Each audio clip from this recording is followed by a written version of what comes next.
दोस्तों आज के इस वीडियो में हम बात करने वाले हैं कि डिप्टी कलेक्टर कैसे बनते हैं। दोस्तों डिप्टी कलेक्टर जिसे हम शॉर्ट में डीसी के नाम से भी जानते हैं। दोस्तों एक ज़िले में जो सबसे बड़ा पोस्ट होता है वो होता है आपका कलेक्टर का। अब कलेक्टर के बाद जो दूसरे नंबर पे पोस्ट आती है वो होता है आपका डिप्टी कलेक्टर का। दोस्तों डिप्टी कलेक्टर को हम हिंदी में उप डिविजनल मजिस्ट्रेट के नाम से भी जानते हैं। दोस्तों आप में से बहुत सारे स्टूडेंट होंगे जो जानना चाहते होंगे कि डिप्टी कलेक्टर कैसे बनते हैं, इनका काम क्या होता है, डिप्टी कलेक्टर क्या होते हैं, कौन सा एग्ज़ाम देना पड़ता है, एग्ज़ाम का सिलेबस क्या होता है और एक डिप्टी कलेक्टर बनने के बाद आपको सैलरी क्या मिलती है। यानी कि सारी जानकारी इस वीडियो में देने वाले हैं, तो वीडियो को अंत तक जरूर देखिए। आइए आज के इस वीडियो को स्टार्ट करते हैं और आपको बताते हैं कि एक डिप्टी कलेक्टर क्या होते हैं और कैसे बनते हैं। दोस्तों सबसे पहले हम बात करते हैं कि डिप्टी कलेक्टर क्या होते हैं और इनका काम क्या होता है। दोस्तों जैसे कि हमने पहले बताया कि कलेक्टर के बाद जो सबसे बड़ा के ज़िले में पोस्ट होता है वो होता है आपका डिप्टी कलेक्टर का। बेसिकली इनका जो काम होता है वो कलेक्टर की सहायता करना होता है। कलेक्टर पर कई सारी जिम्मेदारियां होती हैं, यानी कि एक ज़िले का पूरे मुखिया की तरह होता है, जिसे टैक्स वसूल करना, यानी कि प्रशासन से लेकर सारी जिम्मेदारियां कलेक्टर के ऊपर होती है और उसको मदद करने के लिए डिप्टी कलेक्टर की नियुक्ति की जाती है। दोस्तों एक डिप्टी कलेक्टर की ड्यूटी अलग अलग हो सकती है, यानी कि एक डिप्टी कलेक्टर के पोस्ट पे बनने के बाद आप डिप्टी कलेक्टर तो बन ही सकते हैं, इसके अलावा आप लोकसभा चुनाव के दौरान सहायक निर्वाचन अधिकारी भी बन जाते हैं। इसके बाद डिस्ट्रिक्ट सप्लाई ऑफिसर भी बन जाते हैं, असिस्टेंट कमिश्नर भी आप बन जाते हैं। इसके बाद रेवेन्यू कमिश्नर ऑफ प्रेसिडेंट भी बन जाते हैं। इसके बाद मुख्यमंत्री, कैबिनेट मंत्री, इसके बाद राज्य मंत्री के निजी सचिव बन सकते हैं आप। इसके साथ साथ आप उप जिला निर्वाचन अधिकारी भी बन सकते हैं। विधानसभा चुनाव के दौरान रेंटिंग ऑफिसर बन सकते हैं। इसके साथ साथ अनुभविक अधिकारी, जनपद पंचायत। इसके बाद आप मंत्रालय में एक उप सचिव के तौर पे भी काम करना होता है, यानी कि आप एक डिप्टी कलेक्टर बनने के बाद ये सारे भी आपको काम करने पड़ते हैं समय समय पर। जैसी ज़रूरत पड़ती है ज़िले में उसके अकॉर्डिंग आपको यहाँ पे अलग अलग पोस्टों की प्रदान की जाती है। अब आपको बताते हैं कि डिप्टी कलेक्टर अगर आप बन जाते हैं तो बेसिकली आपको कलेक्टर की आपकी मदद करनी होती है। अब कैसे बनते हैं डिप्टी कलेक्टर उसके बारे में आपको थोड़ा सा बता देते हैं।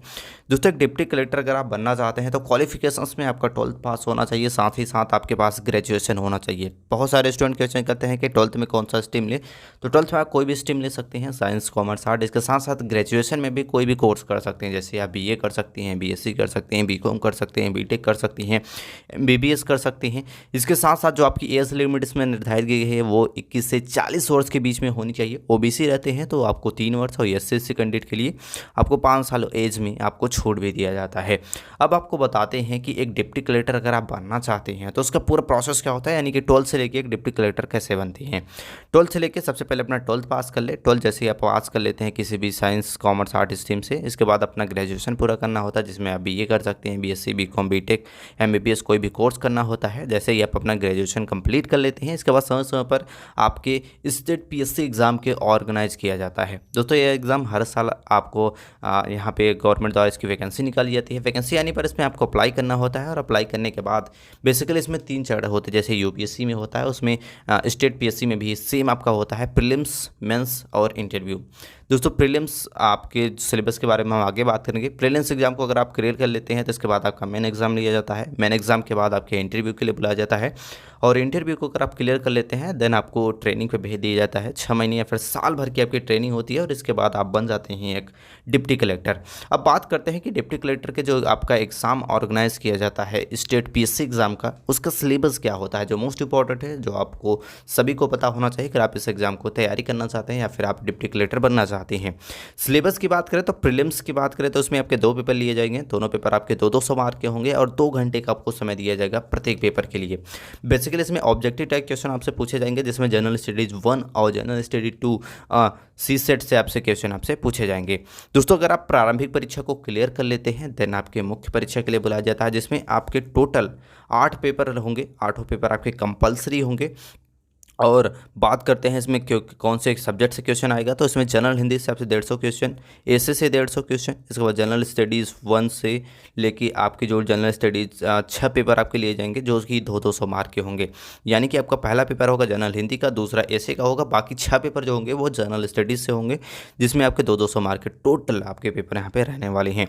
मेन एग्जाम की बात करें, मेन एग्जाम को क्लियर करने के बाद आपको इंटरव्यू के लिए बुलाया जाएगा। इंटरव्यू आपका 100 मार्क का होगा, जिसके लिए आपको लगभग 30 से 40 मिनट का आपका इंटरव्यू लिया जाता है। इंटरव्यू को अगर आप क्लियर कर लेते हैं देन आपकी बनाई जाती है मेरिट लिस्ट, और मेरिट लिस्ट के हिसाब से आपको डिप्टी कलेक्टर की पोस्ट यहाँ पे मिलती है।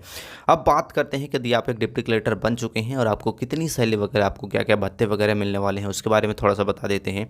दोस्तों, एक डिप्टी कलेक्टर बनने के बाद कई सारे तो आपको भत्ते ही मिल जाते हैं, जैसे कि आपको घर मिल जाता है जहाँ पे आप ड्यूटी करते हैं, वहाँ पे भी बंगला दिया जाता है। साथ ही साथ आपको ड्राइवर, घर, इसके बाद गाड़ी दी जाती है, इसके बाद माली दिए जाते हैं, खाना बनाने के लिए बिजली, आपके कई सारी छूट से दी जाती हैं, यानी कई सारे फैसिलिटीज़ आपको प्रोवाइड की जाती है। इसके साथ साथ आपकी जो सैलरी होती है वो स्टार्टिंग में लगभग 55 से 60 हज़ार रुपये मंथली आपको स्टार्टिंग सैलरी दी जाती है।